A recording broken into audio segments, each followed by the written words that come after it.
In Zimbabwe, the government's job creation strategy is simple: kill every job except looting, with companies shutting down faster than you can say economic meltdown. People have turned to the only reliable employer left: themselves. Entrepreneurs, hustlers, vendors, and backyard manufacturers have built an entire economy out of sheer determination. But just when they thought they had outsmarted the system, the police came marching in, not to fight crime, not to arrest the real thieves in government, but to crush whatever hope was left for ordinary citizens. Because in Zimbabwe, if you're not stealing millions, you're the problem. Take the brave women who cross into Mozambique with their hard earned cash to buy bales of second hand clothes. They risk hunger, exhaustion, and border harassment just to bring back a few items to sell.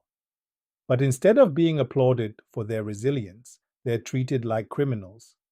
Police officers, who somehow never see real criminals, have suddenly developed sharp eyesight when it comes to spotting bales of clothing. They pounce like hungry lions, grabbing everything in sight. The women plead, they cry, they try to reason, but the answer is always the same: confiscated. And the most laughable part: the police don't even burn these so called illegal goods, they just disappear. Where do they go? Well, let's just say that if you ever see a police officer's wife wearing a brand new second-hand dress, don't ask too many questions. And then there are the backyard manufacturers, the heroes of innovation who, instead of waiting for companies to reopen, which is about as likely as snow in Harare, have taken matters into their own hands. They make soft drinks, motor spares, household products, anything to keep the economy moving.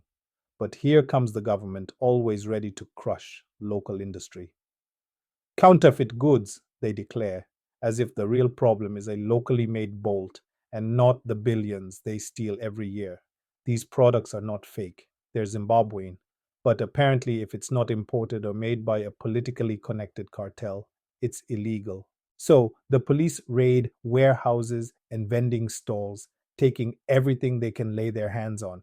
It's like Christmas for them, only instead of Santa Claus, it's a bunch of uniformed looters who get to choose their presents. They'll grab crates of drinks, stacks of spares, and anything else they fancy, all in the name of protecting consumers.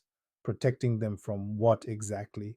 Affordable goods, jobs, a functioning economy? Because the only thing Zimbabweans need protection from is their own government. And just when you think they can't possibly sink any lower, they kick in the last door. Literally. They're not just raiding vending stalls anymore. No, that's too easy. Now they're doing door to door searches, storming into private homes, tearing through people's belongings like rabid dogs looking for a bone. If you've got a few bottles of locally made soft drinks or a stash of second-hand clothes, congratulations, you're now a criminal. Privacy. What privacy? The Constitution might as well be used as toilet paper at this point because clearly nobody in power cares about it. Zimbabweans are no longer safe in their own homes. What's next? Confiscating food from people's kitchens because it wasn't bought at a government approved supermarket? Meanwhile, what does the government offer as an alternative?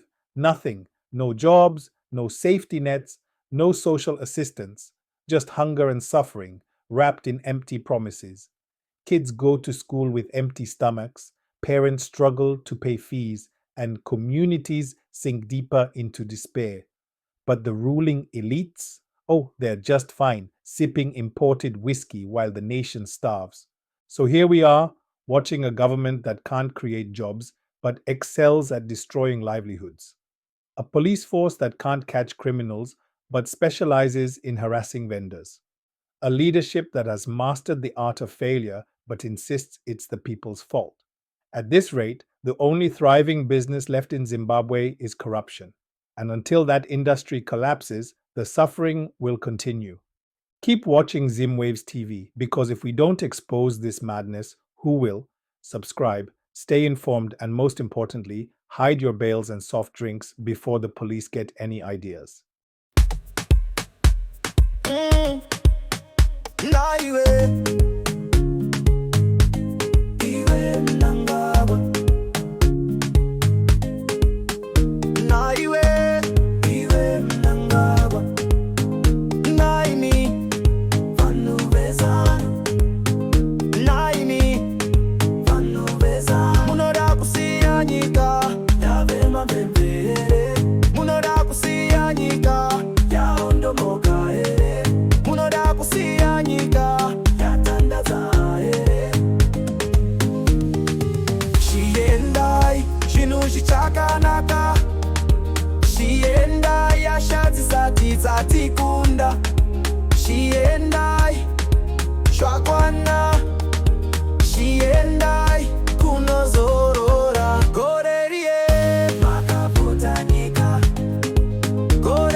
yose matinyadzisa. Chiendai chinhu chichakanaka, chiendai asha dzisati dzatikunda, chiendai